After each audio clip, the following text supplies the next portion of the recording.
观众朋友，大家好，欢迎收看6月7日公司第一台下晡新闻，我是陈淑君。咱先看今仔有啥物新闻重点。今仔新增加263例本土病例，有28人死亡。新北市三重保一个60多岁诊所医师遭胃着病死亡。新北市三甲的文主公病院有病人看护甲护理师7人胃着病，红军的福兴野区嘛有来人烧胃。美国宣布讲，佮要捐5亿吨的辉瑞疫苗，予一寡无疫苗通做国家，会伫 G7 会议发表联合声明。新闻一开始来看，咱国内今仔新增加263例本土病例哦，新北市嘛是佮超过200例，另外有28人死亡。但市中今仔嘛针对台北好新冠诊所注疫苗的事件做出回应，咱嘛来听指挥中心下晡上届新的说明。我们公布有263例的本土病例，3例境外移入，那总共有266例。好，那死亡的案件是28例。下礼拜开始就124万剂。好，那有相关的一些优先的对象群。好，那这是等于是1到6类，哈，我们都直接就一次就开放了。好，那剩下第7类，那针对来造册，那我们再来审核相关的一些名单的合适性。那比较新的文件，我们在5月24号，其实我们在记者会也讲过很多次。好，双北就针对第1类到第3类好的人员来施打。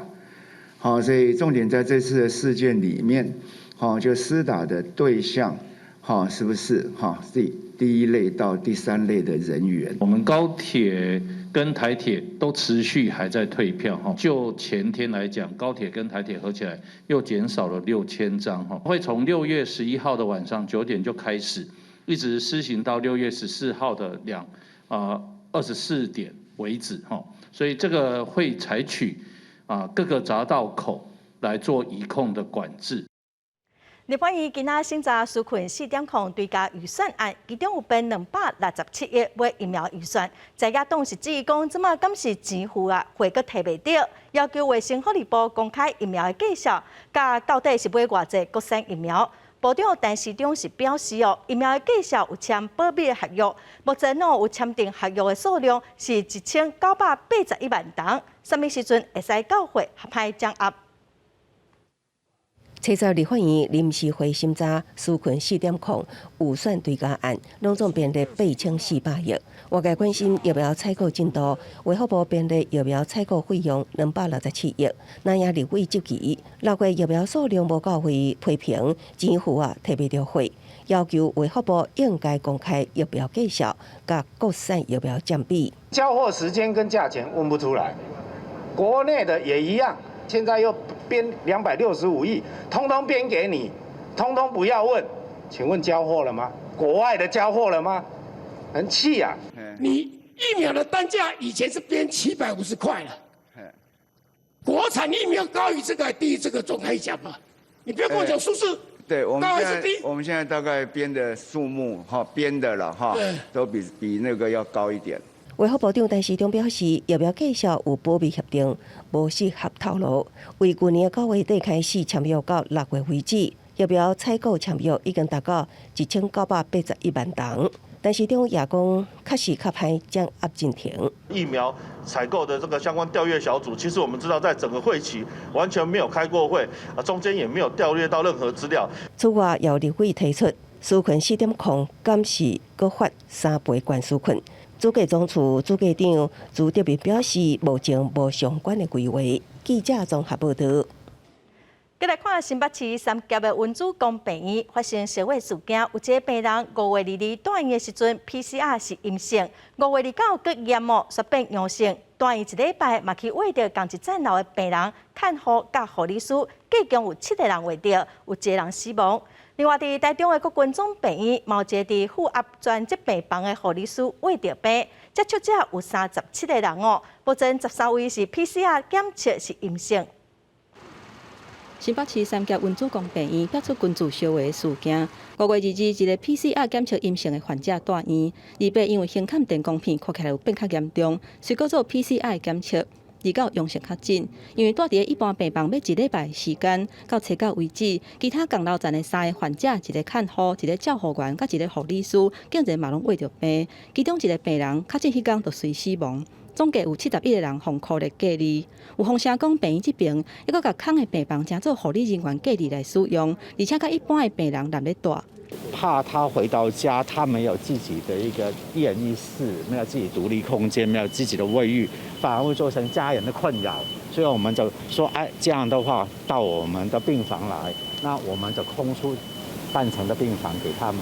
马上展开清空计划，并扩大匡列跟裁剪，把医院的内部都整个做好清空的安置。所以目前为止，一切还在控制当中。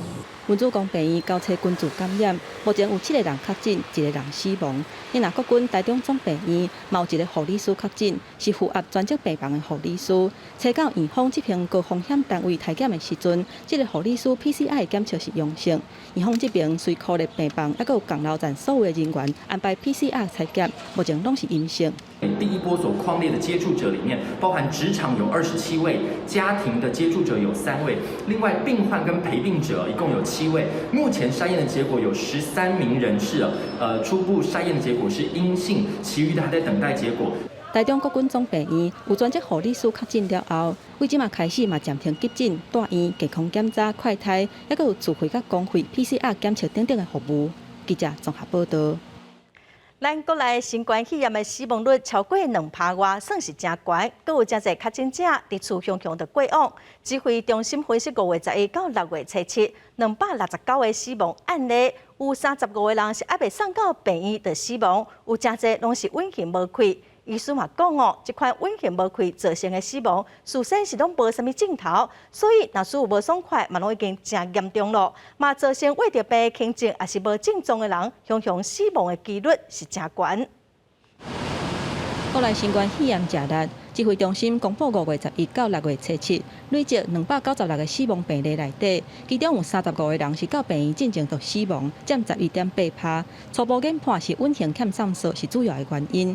国内医师就讲，温性欠上素会这么恐怖，是因为患者初期并无明显的症状。我们缺氧会有一些症状，那我们血氧浓度大概低于90以下就会比较危险，那90到95就会有一些可能有一些人就会有症状出现，没有症状的时候，你就让缺氧的状况越来越严重，而造成一些器官的受损，或造成一些生命的危险。所以原则上隐形缺氧的确是一个沉默的杀手。医师表示，一般正常人若是欠上素的时阵，就会开始感觉强要袂喘气、头壳戆、面规的青笋笋、喙唇甲镜头啊，看落去哪有休息的现象。一般来讲，这个时阵就会张持着身体无爽快，就会去互医生看。不过，温性欠上素基本上是袂有这个症状，而且还佫会正常生活，一直到发现无爽快的时阵，是已经真严重啊。所以，新冠肺炎一寡轻症或者是无症状的患者，若拄到这款情形，真有可能就会雄雄死亡。在到院之前死亡的话，当然有些人可能是因为自己有症状，没有注意到，然后就突然恶化死掉。不过他的人数太多了，而且我们一直讲说他是什么临近的缺氧，这个只是一种假说。其实我们没有看到他们发病的过程。如果一个人缺氧的话，通常还是会有呼吸困难、呼吸急促的症状。所以我们必须考虑说，这些到院前死亡的病例是不是有其他的因素让他猝死。国内致死率阁加悬，医师表示，除了慢性病，年岁嘛是一个重要因素。因为若有慢性病，阁加上年岁是伫咧中高龄的，这两个因素加起来，产生重症甲死亡的几率就会对咧提悬。记者综合报道。再来，咱帮观众朋友来整理今仔日全台湾各地为着病民众的情形哦。今仔是增加266例，有3个境外病例，263个本土病例哦，有28人死亡。以本土病例来讲哦，新北市目前阁有112例，台北市就有58例哦，苗栗43例，彰化是10例哦，桃园14例，嘉南12例，花莲有7例，南投新竹县有2例，宜兰台东阁有台南哦，拢是1例。目前全台湾计共有12222例，本土病例嘛已经有11017例咯。咱再来看国防部昨暗时证实讲，空军作战指挥部复兴野区的烧毁事件，本地2个人，即嘛是增加到6个人哦。因为这个野区关系到咱国家空中防卫安全，指挥中心已经派人去协助咯。空军战机随时升空来应中国军机，定定接近两个领空。伫台北市公馆福兴营区的空军作战指挥部负责指挥咱的战机伫空中的各项营运作为，或者传出进前有2名军官伫营区内底感染的事件了后，再个传出其他4名官兵确诊。空军到暗时发出新闻稿表示，总共有6名同仁经过 PCR 检测来确诊，所以马上通报并且隔离治疗。空军马上配合中央啊地方警卫一调，并且对着环境来消毒管控疫情。我们完全依照政府的相关防疫政策来遂行相关的防疫工作，包含匡列疑似或可疑密切的这些接触者，我们相关军方的这些医疗单位呢，密切的跟中央的这些防疫单位，包含地方政府的防疫单位呢，我们保持密切的联系。根据了解，空军作战指挥部福兴营区因为真机密，大家工作拢伫密闭空间的phòng空也是建筑物内底。中央流行疫情指挥中心特别派人来了解相关的防疫作为，避免继续迎来感染，并且下防疫指示，依照上升确诊的状况来调整原本的轮班机制，维持空防战力。空军强调，每一个单位继续依照分层、分区、分流，个分时的管制作为来执行战备任务，包含分汤、分流、分地来分散风险的作为，我们都已经规划好了。在兼具防疫以及战备的工作依然是我们目前重要的工作的项目。我想在遂行防空作战或者相关的这些空防安全的任务，我想我们是有绝对的信心。中央流行疫情指挥中心9号公布新的做疫苗的顺序，军方排第第7位，即马政管单位传出疫情，恐惊冲击到咱的国家空防，可能还得思考调整部分重要国防官兵的接近的顺序。记者张志勇、陈志成台北报道。再来看台北内湖一定是大楼，因为有领养师过往嘛，发现讲有胃着病哦，昨开始大规模快筛，已经快筛160来个人，11人是阳性，后来去做 PCR， 结果拢是阴性的。今仔按算，搁要快筛200个人哦，也毋过有员工就指讲哦，快筛的顺序无合理，其中嘛有一寡根本完全无关系的人。行出快筛站，员工知影家己快筛是阴性，心情总算是有较轻松。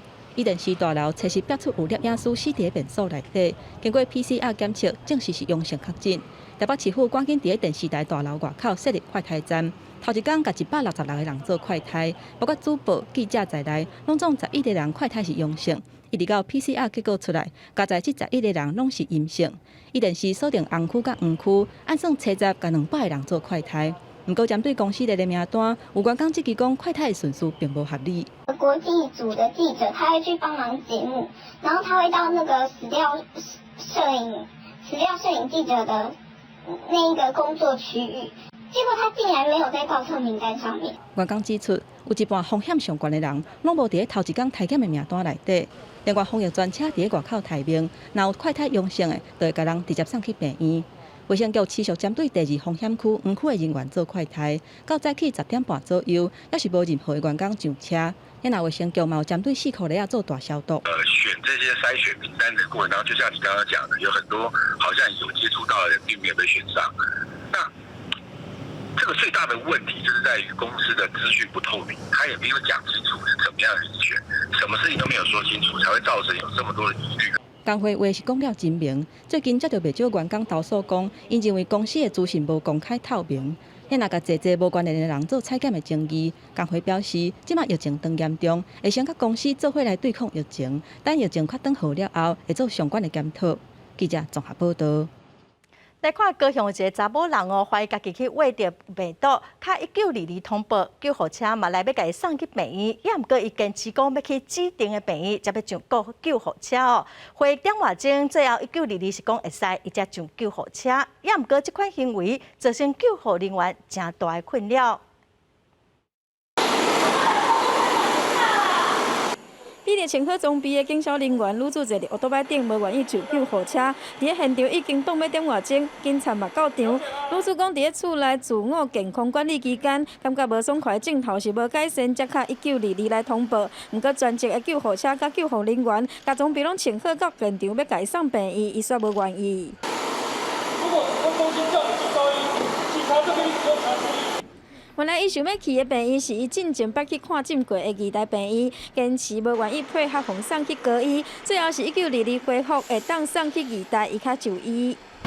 该名女子情绪失控小姐不配合啊，过程上虽然有争执啊，那经过警方的协调啊，最后双方达成协议啊。在相关的一些就医过程里面那有一些疑似症状出现的话，那当然我们会以最慎重的态度去处理。经过调查，女子毋是居家管理、居家检疫的对象，通报的时阵，佮指定要去的病院。卫生局回应，防疫的作为拢有按照着标准的流程，呼吁民众伫疫情期间一定要配合着防疫人员的安排，唔通佮增加因的工作量。记者王柳婷、陈显坤高雄报道。来看台中火力发电厂，今仔早起7点外火灾，烟是真大真惊人哦。台电是表示，火无烧到藏土团的仓库甲发电厂，未去影响到发电，嘛无人受伤。也毋过起火的原因还要调查。乌色的浓烟窜到天顶，几啊公里外的大道山顶悬，就会使清楚的看到。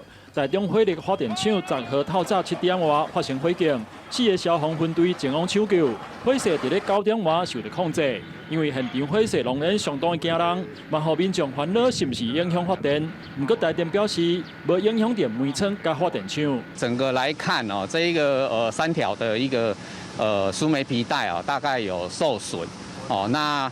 整个来讲，暂时并不影响我们电厂的一个发电。台电表示，起火是苏煤转运塔 TR62的运煤输送带，煤厂甲发电厂拢安全。目前煤团还有15天的安全存量，短期内卸煤的方式会使采取陆运代替，因此无影响电厂用煤甲整体的供电。另外，火警产生的大量浓烟，是不是会影响空气品质？台中市环保局嘛派人前往监测。那今天的风向是北北东风。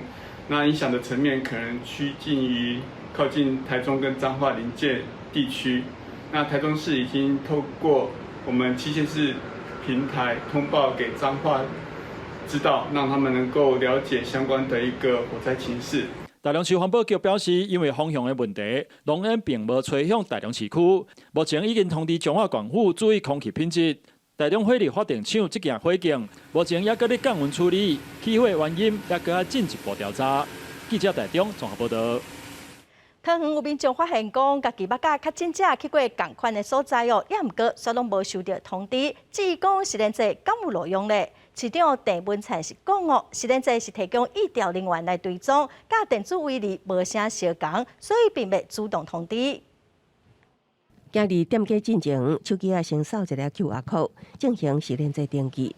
伫确诊者卡证发布了后，桃园有民众伫面册破文，笑讲家己发票对袂着，结果对着卡证，家己先自主健康管理，也毋过业绩期，为安怎实联制却无收到信息通知？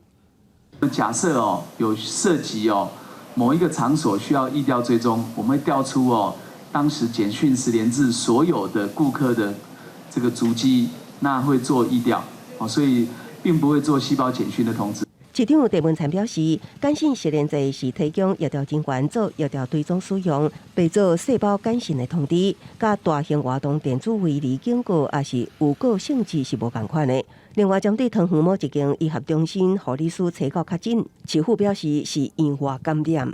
这个是在院外感染，扩大所有的采检我们疫调的结果，我们大概采了他的看的病人，还有他所有的接触的大概70几位，那全部阴性。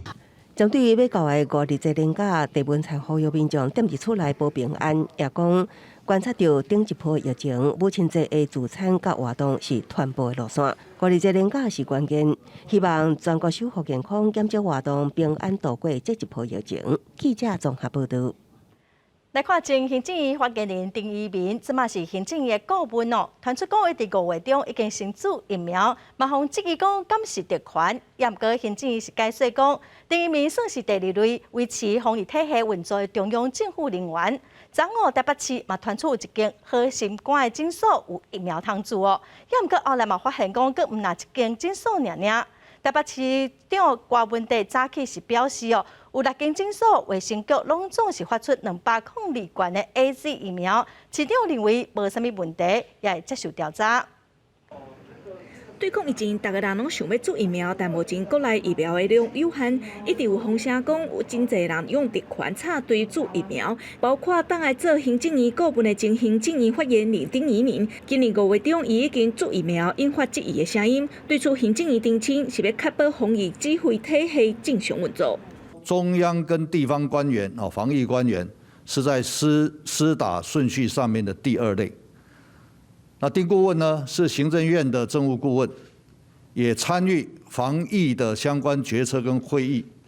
他跟院长、跟指挥官陈时中，在5月以来，几乎是天天密集的、固定的去开各种的防疫会议，所以他是中央的防疫官员是没有问题的。因为他接近尘封，所以就会变成有关系才可以优先打，这是一个非常观感不好的这个行为。重点还是因为疫苗短缺啦吼。疫苗真欠如何分配备受关心。有人也料台北市政府配发115罐的 AZ 疫苗，予好心肝诊所违规帮大家做。台北市长郭文泰直接认错，伊坦白讲管控有问题，但这个争议继续咧扩大。阁有风声讲有其他4间诊所嘛是透过同款的管道摕到疫苗。民进党议员批评台北市政府疫苗系统完全失控。甚至于有人打电话来说，他的谁谁谁已经在前天在哪一家诊所预约施打完成了。那看起来这件事情很清楚的，不是只有冰山一角，代表说柯文哲的一个疫苗系统完完全全都失控了。包括小核心诊所，它有4个分店嘛，total 拿的大概是85瓶，那好心肝诊所拿了115瓶，那最后还有一个合众诊所拿了2瓶，所以总共是202瓶。OK， 那我也认为我们这个管控还要再检讨的，就是说。疫苗分配问题影响台北市政府的形象，为着要赶紧挽回，台北市政府早起临时召开记者会，坦白讲总共有6间诊所配发202罐的疫苗，当时摕出4月21日公文，强调甲疫苗配发落去是有所依据。郭文泰阁表示会坦然面对检调的调查。记者台北综合报道。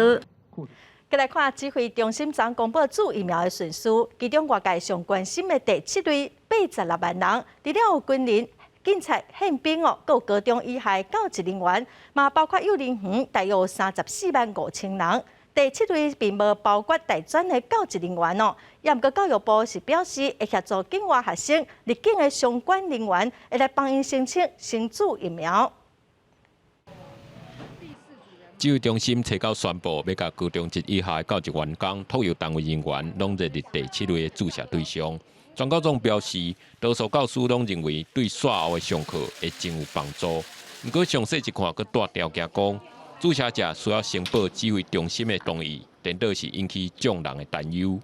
既然都已经有这样的一个优先的一个施打顺序，那第7类的部分，应该它就是同时间你应该备足足够的这样的疫苗的量。让老师跟其他第7类的这样的一个相关的一个这样的一个优先施打的一个对象，可以同时来进行。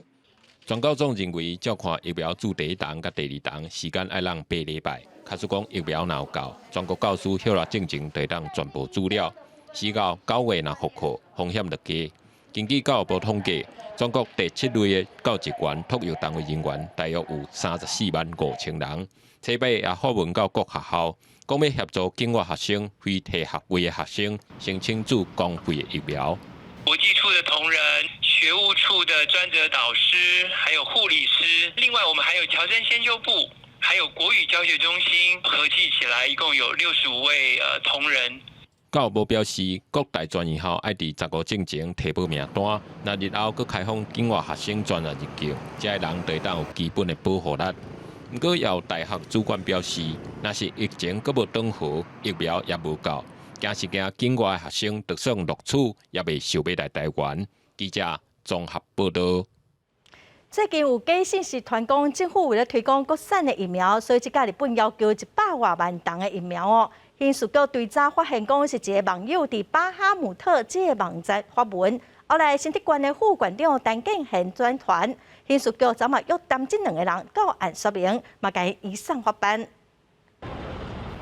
124万支 AZ 有风车自日本送来台湾，帮助国内对抗疫情。因故有人利用日本外部大臣某某名称的谈话制造假消息。同时，两体群组内面对话讲，日本外务大臣被问到为什么只敢予台湾124万支有风车，伊回答讲，台湾政府无想要诚多，只要6个小动一个就好。即个开始，台湾就有家己生产的疫苗。刑事局报称检方指挥侦办，分别约谈写假消息的4台查甫人，也有涉及转传散布的国民党籍新竹县副馆长陈建贤。此讯息最早从巴哈姆特网站发出，然后经过社群、通讯软体不断的传递，有某机关副首长也转传给其他民众，因而引发媒体大肆报道。新竹县副馆长陈建贤讲，有查证了才转传给伊的亲友，希望会当查出真相。4他们查甫人是讲，伊是看到日本甲南韩的媒体相关的资讯了，家己翻译解读了才去发文。虽然感到后悔，也是认为家己有评论时事的自由。这一个是很恶毒的谣言。日本外相所讲的原文已经翻译，都在网上可以看到，他并没有如谣言所说这样的话。警方目前甲2个人依照违反严重特殊传染性肺炎防治、纾困定型特别条例，也有社会秩序维护法，函上树林地检署侦办。另外，网港分局一位警察也把这个消息转传到分局某一个赖群组。虽然事后发现消息有错误关键手段，也是依照违反传染病防治法函上侦办。记者综合报道。国际新闻，咱来看美国宣布讲要佮捐5亿吨的辉瑞疫苗，和一寡无疫苗通知的国家。美国的媒体是指出讲，总统拜登上紧会伫今仔来宣布这个消息。美国国家安全顾问苏利文嘛证实讲，会伫G7 7大工业国集团的领袖峰会来发表联合的声明。全机飞了几多点钟了，美国总统拜登加第一夫人吉尔到英格兰西南边的康瓦尔机场。会去参加 G7 7大工业国家集团领袖峰会。在此之前，拜登先伫个米登霍尔皇家空军基地对驻英国的美军发表谈话。We have to end COVID-19 not just at home, which we're doing, but everywhere. There's no wall high enough to keep us safe from this pandemic or the next biological threat we face, and there will be others. That requires coordinated, multilateral action. 有几多间美国主流媒体伫头版报道，拜登会伫咧初十宣布要捐5亿剂辉瑞 BNT 有风险的消息。目前美国已经向辉瑞订3亿剂有风险，互国来自。白宫另外以非盈利计绍订5亿剂辉瑞有风险，是要来捐予海外92个国家。美国国家安全顾问苏利文也证实，拜登会伫咧 G7 峰会发表这项计划。We'll be able to talk about additional steps the United States is taking to help donate more doses to poor countries around the world, and also to leverage what the United States is doing to help get the world's democracies to increase their commitment to supplying vaccines to the developing world to help end this pandemic once and for all. 白宫表示，今年大概会当配送2亿剂有风险，其他的3亿剂是伫咧2022年交付。不过，世卫估计全世界疫苗需求量大概是110亿剂，所以恐怕也有国家侪国家即年来斗相共捐疫苗。公司新闻张伟林编辑。美国总统拜登这么人已经到英国，准备要参加7大工业国集团 G7 的领袖峰会。这是拜登上任了后头一遍去欧洲访问。拜登伫出国之前有签行政命令，撤销中国 TikTok 抖音甲 WeChat 微信的禁令。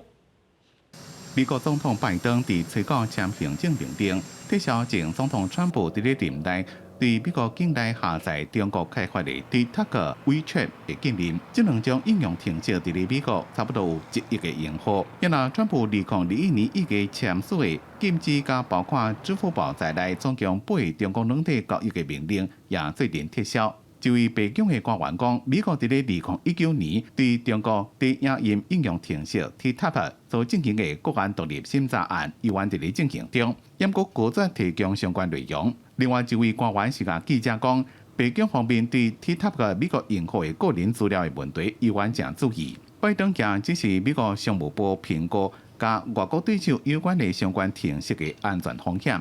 这项行政命令的确认，若是应用程式由外国的军事或者是情报人员所拥有、控制、管理，或者是借此收集个人敏感的资讯，就可能是高度风险。虽然无指名，但过确实会对 TikTok 一个 WeChat 等这个 App 有影响。对此 ，TikTok 甲 WeChat 拢无回应。WeChat 伫美国用的人真多，服务项目包括游戏甲支付，伫美国用户下载次数1900万次。前总统川普伫咧2020年签行政命令，封杀 TikTok 甲 WeChat， 不过卡伫咧发现一直拢无正式生效。川普迄当阵认为，美国用户下载相关程式了，可能会构成国家的安全问题。不过 TikTok 甲 WeChat 拢否认。公司新闻黄文玲编辑。来看苗栗胃着病移工哦，人数一直增加。苗栗县的卫生局早起是表示讲，找到第二届快筛了后，有3个移工哦阴性转阳性，今仔日会送因到集中检疫所去隔离。苗栗县政府伫初七嘛宣布讲，苗栗所有移工哦除了上班，其他的时间禁止出门。台湾国际劳工协会等移工团体早起是批评讲，地方政府限制移工的自由是个歧视，要求县政府爱收回命令。百家乐乐堂来等待体检，苗栗最近爆发坐站工厂的菌株感染。县府伫初七宣布讲，移工除了上下班的期间，拢袂当出外。移工若好查到伫外口乱踅，就会处罚雇主或者是中人公司。对这件代志，苗栗的在地团体批评讲，这个限制无法律的根据，而且是咧造恶移工和散布惊吓，这就是歧视。不要以恐惧包装歧视去制定这个防疫政策，然后也不要用这种对立跟恐慌去取代沟通。我们希望苗栗县徐耀昌县长他可以收回这个成命。国内移工有71万人，有共约47万人是产业移工，多数互别咧住伫细间的宿舍客舍。好的状况是一间4个人到8个人，也阁有10几个人一间的，甚至阁出现过宿舍客上百人，引发移工的抗议。协会认为，若要做好防疫，就要改善宿舍和工作环境。宿舍要降载，然后工厂的生产要减班，才有可能在3级的那个减低流动跟降低接触这个上，才是可以有效的处理。针对移工团体批评讲，劳动部长长期藐视移工劳动环境的问题。劳动部回应讲，并不是安尼，会阁进一步说明。不过，进前指挥中心已经要求劳动部协助头家和中人疏散共一个宿舍，分流1/2到1/3的移工来减少群聚。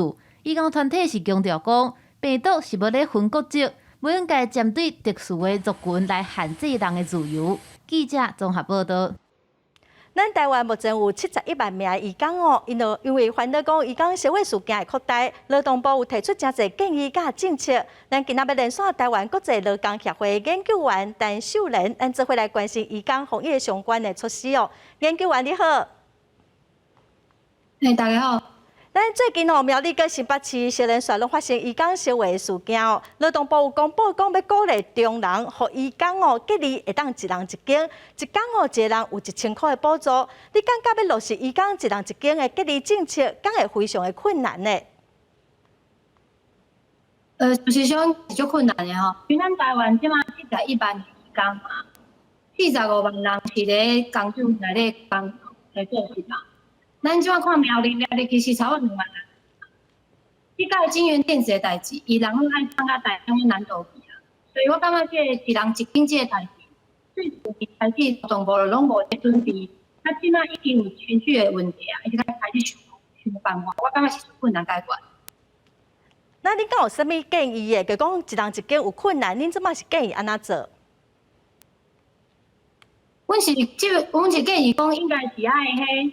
政府爱摕钱出来做公办宿舍，因为讲实在，即摆防疫的期间，咱即摆遮侪人，移工住在宿舍内底，伊的环境是足歹，啊，平常是差不多6到8个人住一间嘛，啊，你也无公办的宿舍咧，对种些雇主来讲，伊那个开发就拢无想要做嘛，啊，无想要做，这群聚问题袂当解决嘛，所以即摆讲一人补助1000，我感觉对雇主甲中介来讲，伊嘛是无较大的动力要去做迄。条件宿舍，因为咱即摆防疫期间，你无法度讲1个月、2个月就月结束嘛，可能到个半年到一年时间。所以建议是爱有迄公办的素质，进前爱较大型的，人带入去，有问题嘛较好解决。咱即马政府嘛有规定讲，防疫期间禁止换头家哦。对移工跟看护来讲，会有啥物影响？恁建议应该有啥物配套的办法吗？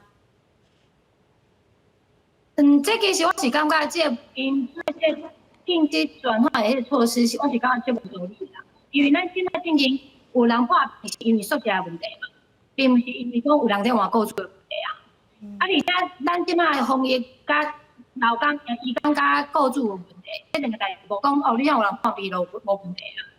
所以你是用移工的权利去换，你即马防疫有问题，你要转移整个焦点，我是感觉会做唔对。而且对即寡工人来讲，上大问题是，伊咧台湾，咱即马所有为防疫相关的补助，因拢无免嘛，因为拢是本国籍嘛，所以拢无做领嘛。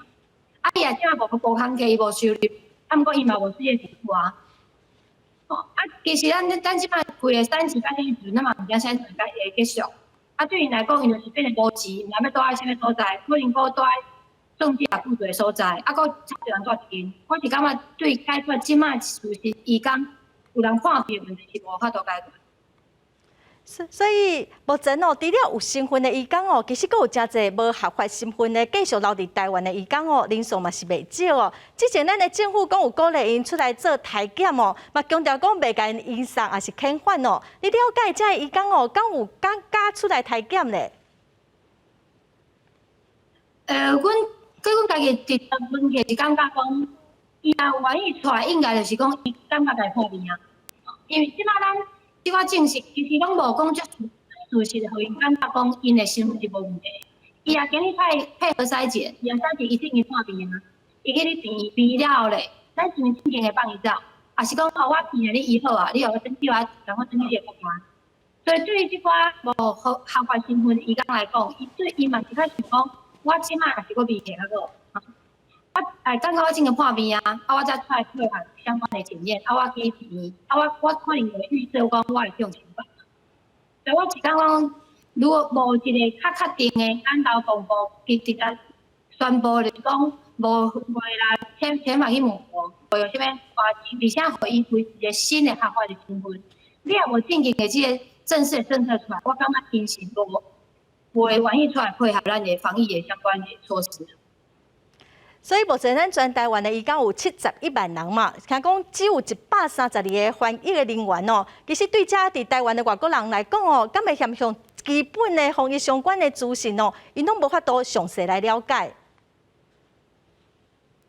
其实你会遐算嘛？咱讲71万人嘛，咱的翻译干130几个人的，你要算起来就是一个人爱负责差无300几个人，你就知影种这个量的是绝对无够。咱外劳已经用到即马32年时间，对去年开始劳动部会做的就是啦，咱相关防疫的资讯，伊来防疫情况的同的语言，放在网络顶头。毋讲，甲台湾的无共款是讲，因有相关的社群，你要安怎把即寡翻译、即寡资讯放在伊讲的社群内底，伊才有正经有法度入来咱的所谓防疫网内底，配合咱的防疫嘛。所以我感觉翻译人员是自进前咱3几年一直拢无够，到即马咱是一个，这是一个效果，就是讲咱无足够的人去像即个警员个，你连去问外劳讲你有破病无，你就无法度问，即个其他的劳动部去调人来，你就是坚持足侪时间的嘛。所以双语资讯甲相关的翻译的人员，我感觉是对即马接下来上重要的问题，你爱有即寡人了解伊咧做着啥物代志。有啥物资讯，也使保护家己嘛，保护台湾人。咱真感谢秀仁长期对移工的关心嘛为咱做遮尔详细的解说这外国移工其实是咱台湾经济真重要的支持，在防疫期间嘛是爱重视因的权益，普通时嘛应该好好来改善因伫台湾工作佮生活的条件，做会到咱才算是一个重视人权进步的国家咱佮来看受到疫情影响华人最近资源回收的本数是增加真多，县政府是指出讲，因为最近大量防疫伫处理拢叫外送，所以最近的粪扫量是比去年同期增加1吨外。发现佫无家己的焚化炉通烧粪扫，只好拢先甲因囤起来。 实际起，花莲市甲吉安乡的粪扫处理场满满的粪扫堆干那山，将个队员当拍拼，将一般粪扫甲资源回收物各分类，其中以塑胶、纸盒等需要资源回收的粪扫上侪。疫情的关系，很多餐厅已经不接受在内用餐，所以大家买的时候都是带回家。带回家的话，他所用的餐盒、餐具，这些都是资源回收物，都是一次性的。 环保局强调，花莲总粪扫量并无增加，主要是资源回收粪扫甲去年同期比，大港增加1.67吨。若讲要减少一寡资源回收粪扫，爱请民众配合，家己早餐区。丢弃垃圾的时候，第一个先把垃圾分类做好，第二个也把我们带回来的这些一次性的餐具清洗干净。另外，地属给理解的生活粪扫也会另外处理。因为它属于感染性的垃圾，所以我们会请环保局的专人。 去收了之后呢，会到凤林的医疗焚化炉去做焚烧的工作。花莲因为无焚化炉粪扫，只会当送宜兰离着焚化炉烧，目前只会当靠包起来放，已经放2800多吨，也搁咧继续增加，需要等待大年，水年以后焚化炉完成了后，当再处理。记者综合报道。 前几天落大雨哦，即马即几天搁出日头咯，也毋过云林县的番麦、土豆搁有稻啊，受灾是真严重哦。在水的农产大约有1000多公顷哦，损失将近1,000万。受到5月底、6月初连续落雨影响，这区的玉米倒位超过1/3。现在虽然天气好转，但白成熟玉米恐惊拢无法度收成。近期云林县陆续出现炎地性的农损，有种玉米的路面就表示。 这等存偌济收偌济。啊，那损失咱干那本钱啊，开要2-3万了啊。我因为这少这话尔，就开要2-3万啊。啊，工钱咱也挂挂的，但工钱啊开2-3万，啊，拢无人摕倒来啊。有真济这个损害的部分吼，一定会记你吼先做申报，啊，达得吼20%以上吼，甲有法度来申请这个吼这个救助的办法啦。 农业处表示，近期天气好转，陆续传出炎地性的农损灾情，其中以稻米、苦豆和玉米受损上严重。希望农民一旦成翕上村镇，搁赶紧到乡镇市公所来申报，农政单位才会当安排勘灾。这后日咧考察一半年啦。又连续下雨的情况之下，它的水一直积下来的时候，它前天就会泡水。那这样子变成说，它纵使抽出去的时候，明天又是泡水，又是一个水。农业处表示。 目前已经到园长4号和水拿等地勘灾，目前这处农损的灾害面积已经超过1000公顷，损失的金额将近1,000万。但目前阁需要统计具体灾害情形，阁来申报农委会申请天然灾害救助。记者为你报道。 因为防疫哦，真侪民众拢决定讲5日再无要登去故乡咯。台东的火车头统计哦，明仔载是有392个人订票要对北部去台东哦，所以后日开始哦，因会伫火车头的出口来设快台站，互旅客主动去采检。台东县到目前为止连续7天零确诊，不过也袂当放零。国军化学兵部队车站特别出动6架无共型的消毒车，配合县府的规划，去台东市区的大街小巷，规个做大消毒。 县府为着阻挡疫情拖去到台东，还阁专工伫咧市区艺文中心的大厅设快台站，要互民众自费做快台。而且为着因应5日节连续假期，可能会有旅客来台东。目前已经协调台东火车头，伫咧6月11下晡4点，会伫咧车头的出口设快台站，提供返来台东的民众或者是旅客，会当自愿性来做免费的快速体检。快筛的就较放心嘛，在地人嘛较放心，这样子才可以。万一如果 不知道的无症状的患者，万一如果他们有中，还可以提早被发现呢。以自愿筛检为原则。那如果是从北部回来，或者是身体觉得有异样的，就是鼓励他筛检。根据台东火车头的统计，6月11，也就是5日节连假的前一天，为北部到台东拢总有11班车，坐车的人数拢总是392个人。 差不多一班车是载1成至2成左右的旅客，而且可能也有人会来退票。不过县府也是真积极，用各种的方式要来阻挡疫情拖去到台东。呼吁县民，还有对外县市内的民众，都要遵守防疫的规定。记者综合报道。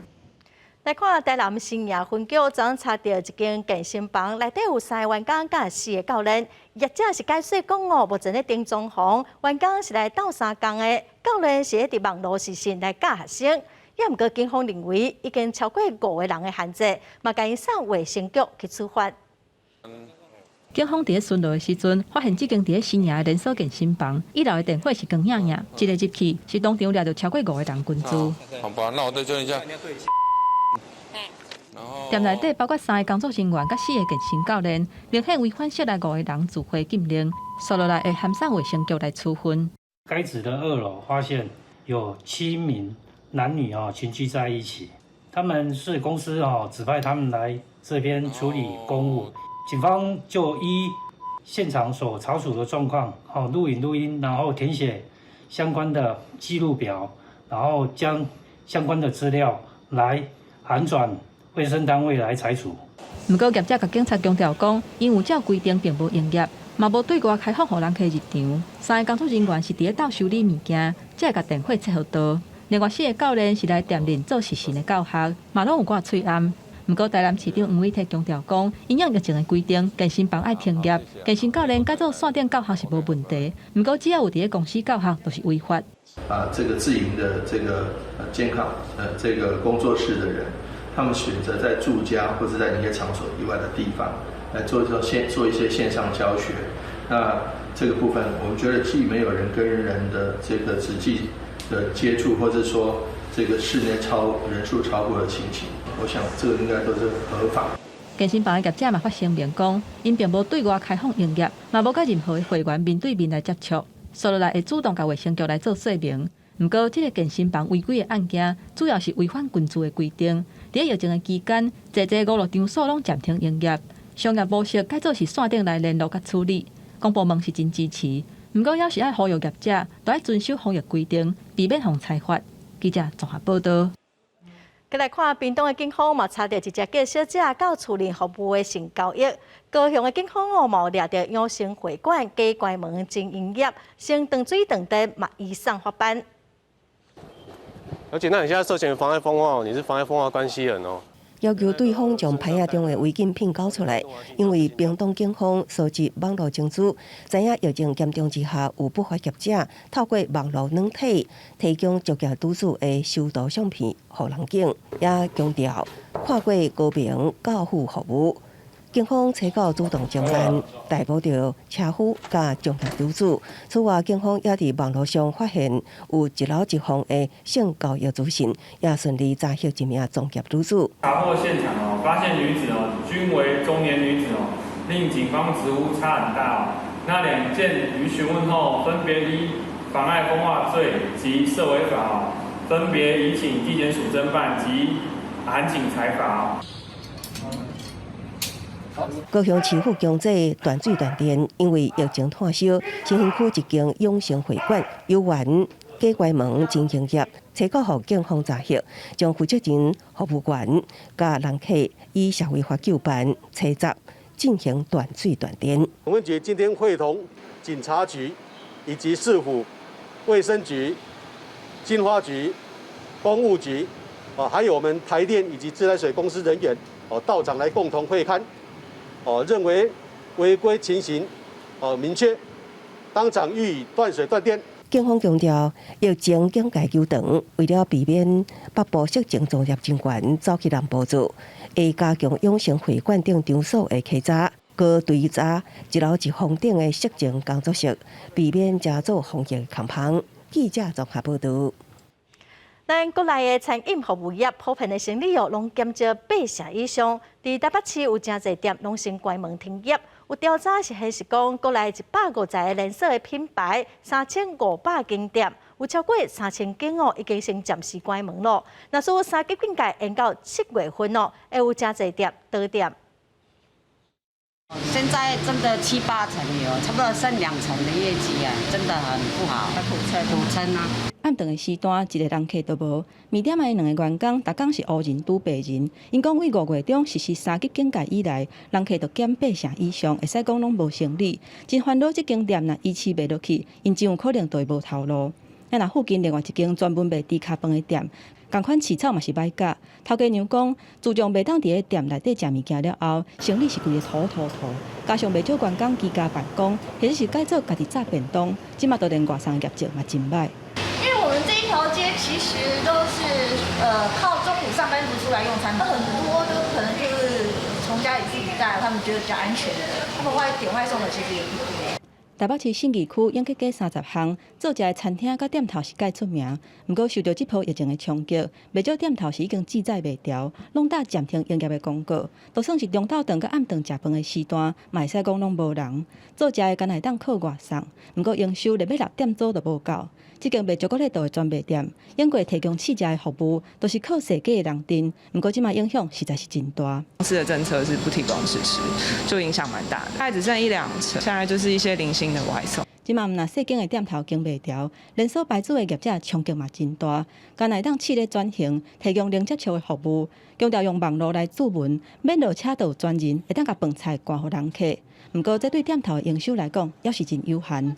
所有婚宴的会馆的餐厅，他没有办法去做这个外带外送的卖那个特色便当，但是因为这个每天能制作的量也有限，我们统计大概有3000家都已经面临的就是暂时停业。另外，嘛有袂少店头转型，开发冷冻食品，透过电商平台来外送。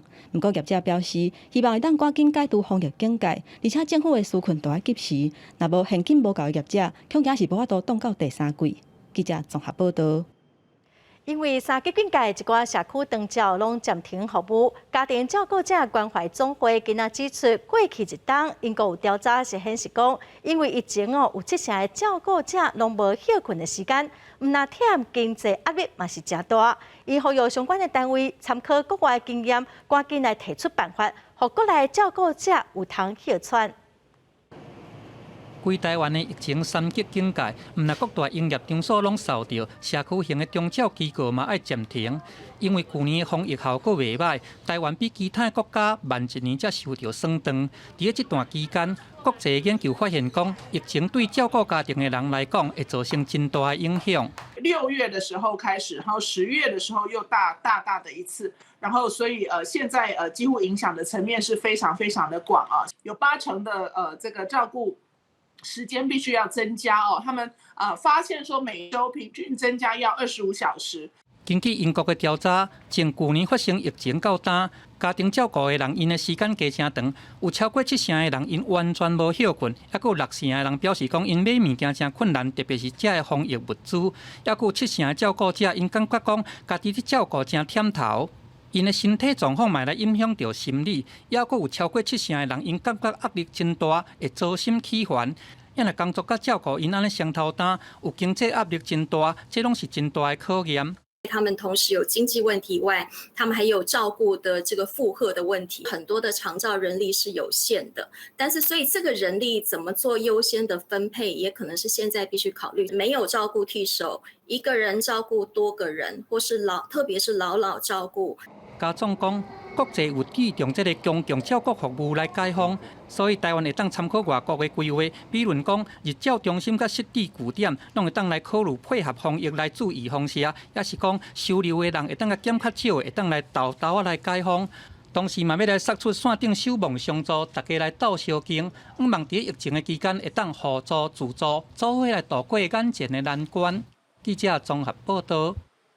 并且下令公布2021年全球上好生活的都市哦，纽西兰的奥克兰因为疫情控制了真好，是全球的头1名。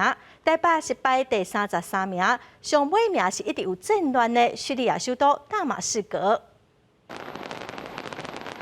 经济学人资讯社公布2021年全世界上适合大城市，纽西兰的奥克兰摕到冠军。评选报告讲，纽西兰伫咧实施严厉防疫封锁措施了后，城市最终会当顺利开放，互市民享受到就敢若是疫情发生进前的生活。伫咧教育甲文化指标也摕到冠军。就排上尾名上无适合大城市，依然是叙利亚首都大马士革，主要是因为长期内战，互城市受到战火摧残。整体来讲，后段班的名次排名无大，也若咱台北是排第33。公司新闻王碧文编辑。今仔台湾西半部、东北部地区，佮有平湖、金门、马祖大部分拢是一份好天的天气哦。下晡是有机会落雷公雨，而且有可能会落真大。下半晡的天气，咱来看各县市详细资料。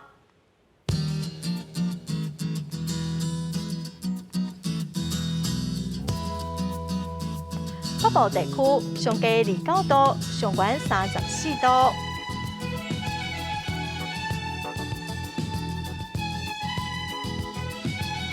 中部地区上低29度，上悬34度。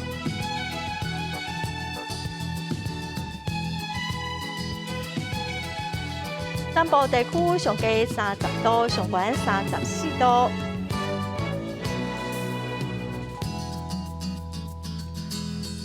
东部地区上低28度，上悬31度。华岛地区上低26度，上悬32度。感谢观众朋友收看今仔公视第一台下晡新闻，我是陈淑君，明仔载下晡3点，咱再会。